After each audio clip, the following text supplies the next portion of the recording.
I want to talk about God. God is a name. God is a doorway.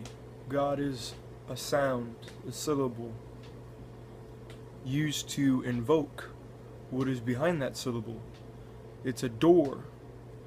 When you look at a door, that door is the face of everything that's behind it. So God is a door. And what every individual here on this earth is seeking is ultimately the seeker. So, wanting anything or seeking anything, it always comes from a place of lacking. That there's something that's missing. There's an ingredient that is missing. What's missing is you. That's what's missing. There's nothing that we can attain for ourselves physically. There's nothing that we can do physically. There is nothing that we can find. There's nobody we can meet which is going to give us what, in the grand scheme, we really want. It has to be us. And it's through external things that we find reflections that are necessary in order to realize ourself.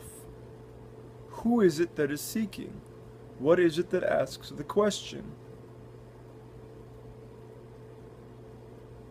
We don't need to look for anything. We are the miracle of life. We have the power that we already want. We have the dreams and the visions and the understanding. You're already a genius. You're already a prodigy. You can do anything. You just have to be willing to give up one thing. You have to give up that deluded idea of yourself that you hold on to, that says, oh, I'll never be able to do this, or oh, I can't do this, only these other people can do this. You can do anything. You just have to take responsibility for yourself. You have to take responsibility for all the things that you tell yourself at an unconscious level. You need to make all of the unconscious conscious. Our mind is incredibly powerful. We can do many things with it. We can create with it. The mind is just one aspect of the spirit, or our essence, what we are. If we can make contact with that intrinsic isness, suchness, existence, the substance of that which we are, the source of these words, right? If we make contact with this, we can utilize everything that is available to us to a higher caliber. We can use the mind. We can use the body. We can use our words. We have to give ourselves to our path. We all have a path, and we know what our path is. We know when we are lying to ourselves. We know when we feel lost. We know what we need to do in order to feel fulfilled within ourselves. You find yourself first, then the things happen. But if you do them, it's not going to help you find yourself. I started the video by saying we don't need anything outside of ourselves because what we're looking for is ourself. Well, what happens once you find yourself? Depending on your desire, whatever you want, you can retire, or you can be a propagator of the light. So I guess I'm the latter. I am a propagator of the light. That's what I choose to be. That is the mission or the identity that I decide to carry and identify with. Is that I am a person who has become self-realized. And What works for me can work for other people. The tools for clarity, the tools for fulfillment, the tools for joy, for ecstasy, for empowerment that I have utilized, I can share with other people if they want those things and they're open and they're ready to receive. I would like to talk about an experience that I had when I was 19 years of age. So, when I was 19, I was enrolled in a university in Northern California, which is where I'm actually at right now, down the street from that university. I was studying music. I took a period of time to travel and to do many things. After graduating high school, it was excellent. I became very sensitive, more sensitive than I ever have been. It was around the age of 17 that I started meditating, and when I was 19, I would meditate every day, along with doing all the great things that a young person can do, exercising, socializing, adventures. I began to indulge and immerse myself absolutely in meditation, formal closed eye meditation, using mantra, silently focusing on breathing. Everything about my being at that point was open. My body, my mind, my voice, my expression. And it's only become more open since then. So, I had a series of experiences where I was beginning to perceive what I had never perceived before. So, among them were experiences of what I'm calling empathy. Empathy would be essentially feeling what it feels like, whatever it is that you decide to connect with. Whether it's another person, you feel their being within you, absolutely. If it's a car, you take on the shape of that car. You can feel what it feels like to be a car. You know what it smells like, tastes like, the texture of it, the temperature, just from looking at it. There was a level of connecting with things that seemed to be non-physical, without touching them with this body, with this vessel, is that what I was becoming expansive. And what I was becoming more than just this vessel, just this body. What I am was everywhere. Everywhere that I looked, I saw me. So I had, at that time, the beginning of sort of a release of an idea I had of myself. That, okay, this is who Alexander is. This is what Alexander is. This is who I am. All of that began to fade away because all of that was based on a limited identification with this fleshly vessel. And suddenly, everywhere I went, it was just me.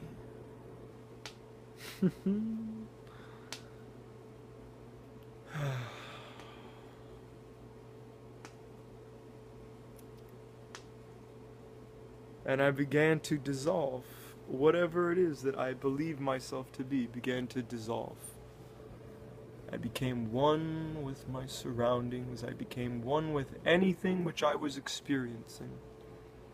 And it would deepen and deepen and deepen, and I began to take on a healing art of energy and asking about what energy is and meeting people so serendipitously, synchronistically, but essentially becoming so sensitive.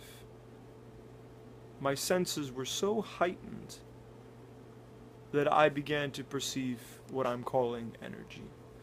Visibly, physically, feeling inside my body. Empathy, lots of empathy. feeling other things and other people to a caliber that I had never experienced. Then one day, I went to Berkeley, California, where I was seeing a girlfriend at the time. So I drove to go see her. She went to go play on her soccer team. She was part of the soccer team. So I went and I watched her and I sat on the side. I was cheering her on. And then it happened. Then it happened. Among the many experiences that I experienced in that course of time, very rapid in succession, it was the ultimate breaking open of my being, straight out the top of my head, I would say. That it was as if I was a fountain, and the water was coming straight out of my head, straight up as tall as I could perceive into the sky, and then fountaining in every direction and pouring over everything. And I looked around, and everything I saw was me, and I was smiling ear to ear, and I started laughing. I just started laughing because it was so beautiful, and it was like every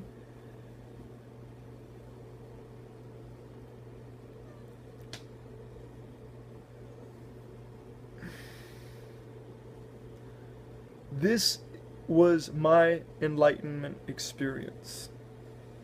I felt that everything was me.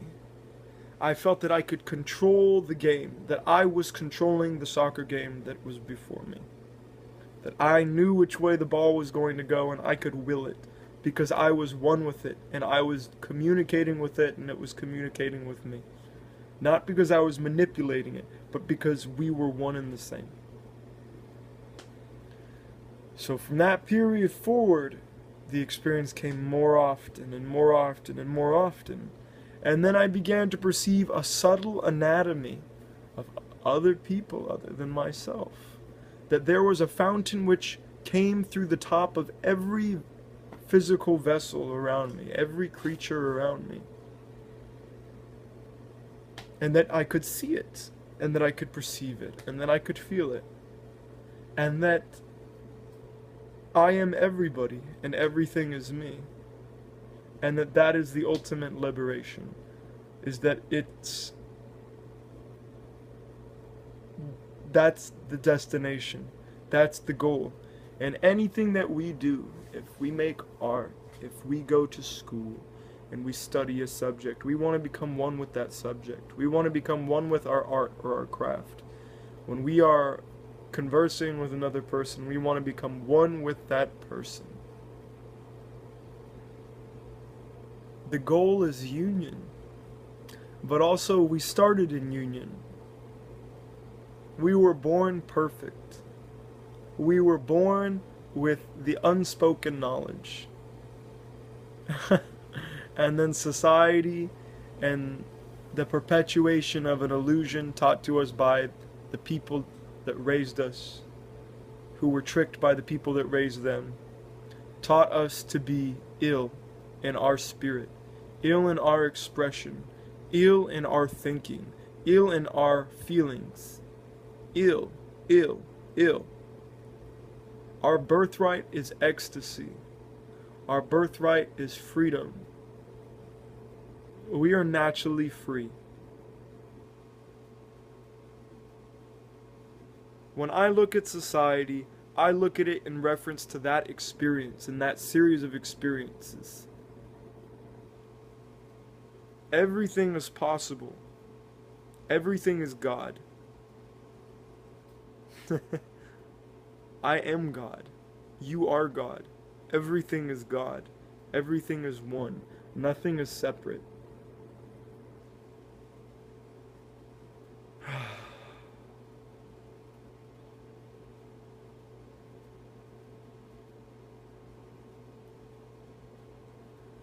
Meditation is the method.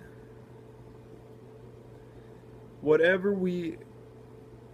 whatever intention we put forward, and the level of devotion and intention, involvement, the level of involvement we put into that which we're doing is what we reap from it.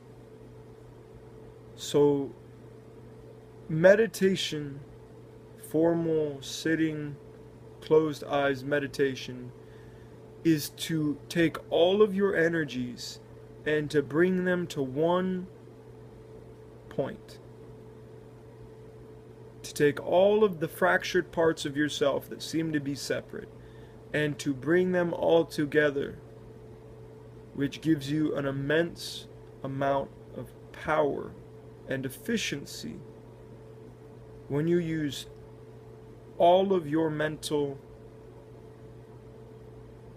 assets, when you are using all of your emotional assets, all of your sense and sensual assets.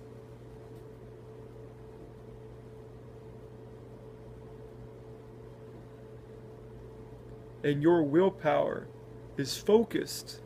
Your willpower, as in there is something which is driving you, which simply feels correct to do, like making this video feels effortless.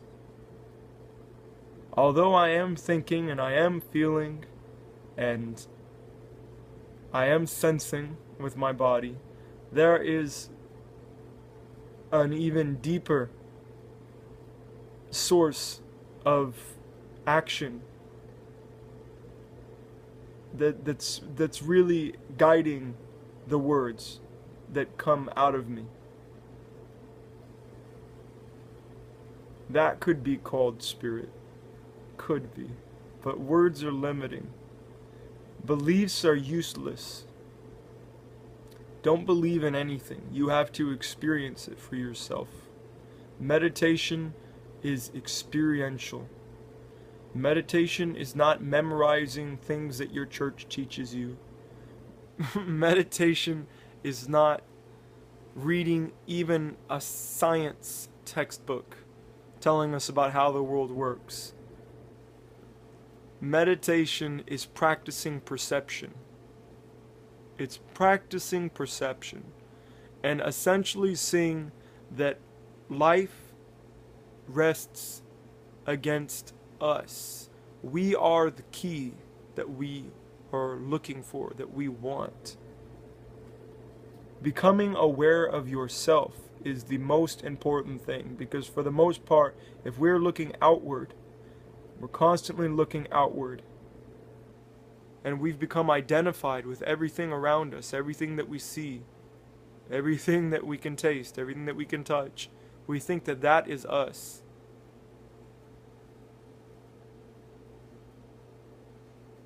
We're missing the point. The divine lives within us. If you want to worship God, you worship yourself. Not the limited conception that you have of yourself. That has to be seen for what it is. It's just a conception. You have an idea. When I say you, it means something. To me, it's just an idea I have. Who are you? See, the words are a trap. Just to say you and I implies that you and I are separate, and we are not. And it doesn't happen until we create that separation in our minds using words, which are a mental creation. Mental becoming physical. Anatomical. It's so beautiful. Oh my God. It's so beautiful how all of this is connected. Oh my God. So, God is a doorway. God is a syllable. God, God, God, God. If you sit and you say mantra and you say God,